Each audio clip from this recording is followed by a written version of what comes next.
नमस्कार दोस्तों, पिनाक जीएस में आपका स्वागत है। आज हम जिस मुद्दे पर बात करने वाले हैं उसकी सबसे बड़ी विडंबना यह है कि ज्यादातर लोगों ने इस पर पहले से ही अपनी राय बना रखी है। इस विषय पर पहले भी कई बार बहस हो चुकी है, लेकिन दुर्भाग्य यह है कि लोगों की राय बहुत कम बदलती है। इसके बावजूद इस मुद्दे पर लगातार बात करना जरूरी है। आज मैं एक सीधा सवाल आपसे उठाने वाला हूं कि क्या वाकई जाति आधारित आरक्षण को खत्म कर देना चाहिए? क्योंकि बार बार यह सवाल उठता है कि बहुत से लोगों यह मांग भी उठाते हैं कि जाति आधारित आरक्षण को बंद कर दिया जाना चाहिए। तो चलिए आज यही समझने की कोशिश करते हैं कि अगर देश से जाति आधारित आरक्षण खत्म कर दिया जाए तो आखिर होगा क्या?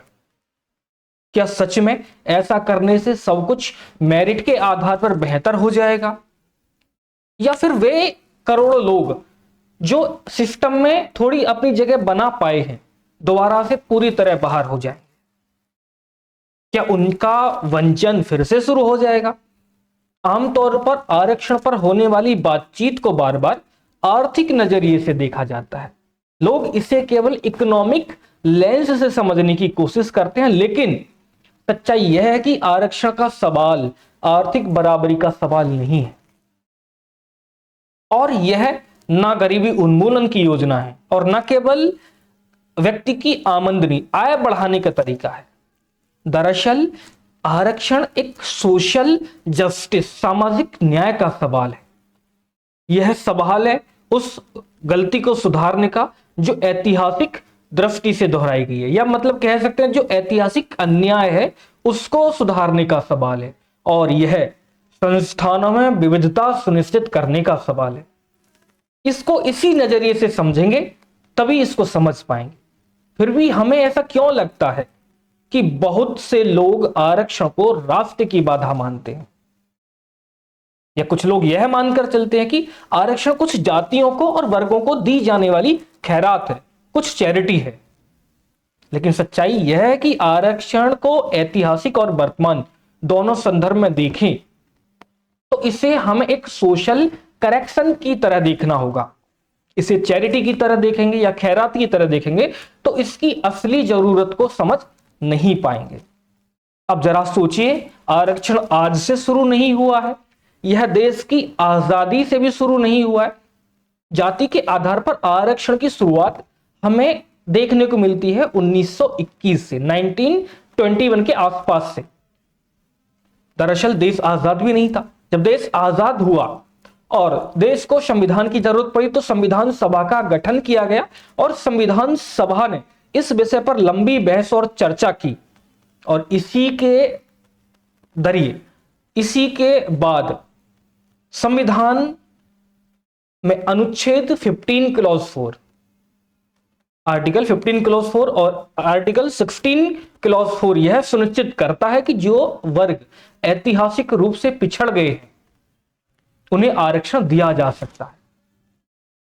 यह एक बहुत बड़ी गलतफहमी को दूर करना जरूरी होगा, और बार बार कहा भी जाता है, आपने सुना भी होगा कि आरक्षण केवल 10 साल के लिए था। लेकिन यह बात स्कूल, कॉलेजेस, नौकरियों में मिलने वाले आरक्षण पर लागू नहीं होती है। मतलब 10 साल की आरक्षण की सीमा केवल लेजिस्लेटिव रिजर्वेशन यानी संसद में और विधानसभाओं में रिजर्वेशन पर थी। एग्जीक्यूटिव में, शिक्षा में और जॉब्स में आरक्षण के लिए कभी भी ऐसी कोई सीमा नहीं की गई है। फिर भी सवाल बना रहता है, देश को लगभग 75 साल से ज्यादा आजादी को हो चुके हैं, तो अब आरक्षण खत्म कर देना चाहिए, या आरक्षण क्यों? बहुत से लोग यह मान लेते हैं कि इतने सालों में जो जातिगत वंचन की भावना ही वो खत्म हो गई होगी। लेकिन असली सवाल यह है कि आज भी जाति मायने रखती है या नहीं।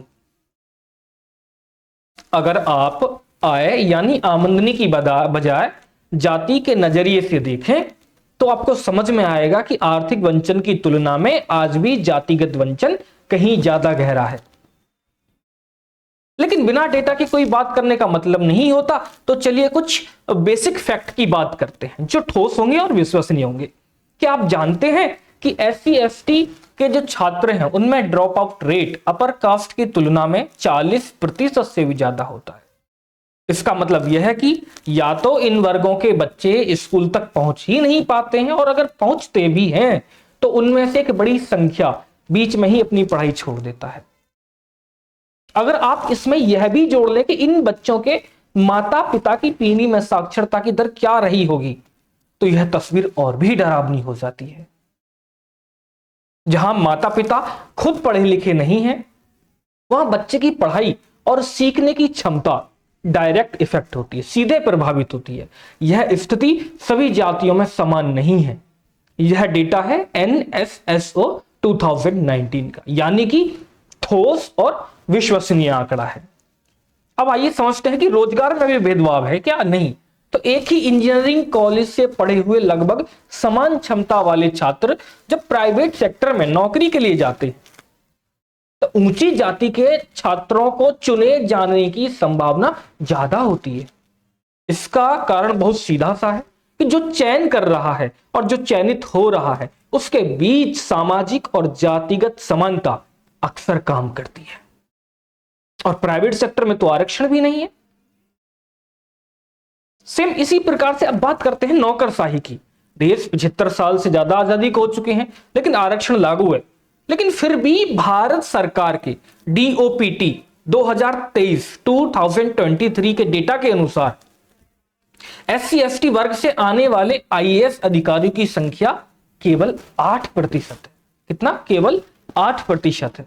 लेकिन अगर आरक्षण ही सब कुछ तय करता तो यह संख्या कम से कम 25% के आसपास होनी चाहिए थी, लेकिन ऐसा नहीं है। अब बार बार कहा जाता है कि आरक्षण आर्थिक आधार पर होना चाहिए, जहां आर्थिक आधार का मतलब इनकम और प्रॉपर्टी, आय और संपत्ति दोनों से है। लेकिन अगर आप देखें तो भारत की कुल संपत्ति का लगभग 60% हिस्सा देश की टॉप 10% आबादी के पास है, और उसमें से SC/ST की हिस्सेदारी लगभग 5% से भी कम है। यह डेटा है वर्ल्ड इनइक्वालिटी डेटाबेस 2022 का, मतलब यह भी ठोस और विश्वसनीय डेटा है। इन सब आंकड़ों से साफ होता है कि आरक्षण का सवाल एक बहुत बड़ा और व्यापक सवाल है, जिसे केवल मेरिट के मिथक या मेरिटोक्रेसी का यूटोपिया से नहीं समझा जाता है।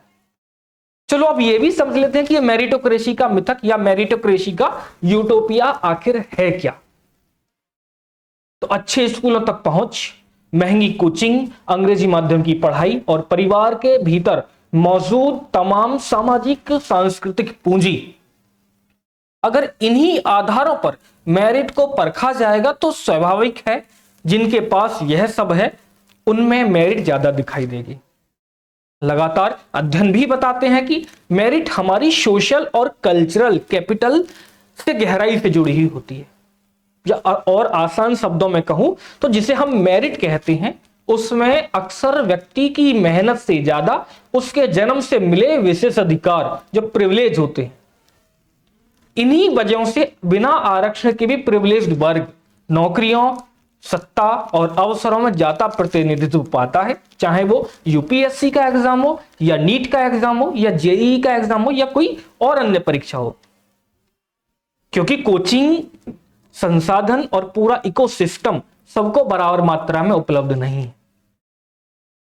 अंत में एक और तर्क दिया जाता है कि आरक्षण से इफिशियंसी खत्म हो जाती है।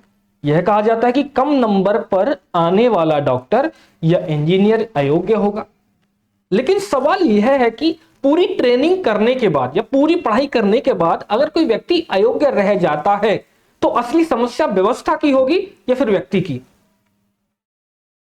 इस पूरे वीडियो में मेरा उद्देश्य बस यही था कि जो मेरिटोक्रेसी का यूटोपिया है, ये एक अव्यवहारिक और डरावना विचार है। इसको छोड़ दीजिए और इसके नाम पर लगातार वंचित लोगों को दोषी ठहराना बंद कीजिए। अगर आप ऐसा करेंगे तो हम न समाज का भला कर पाएंगे और ना ही अपना। धन्यवाद।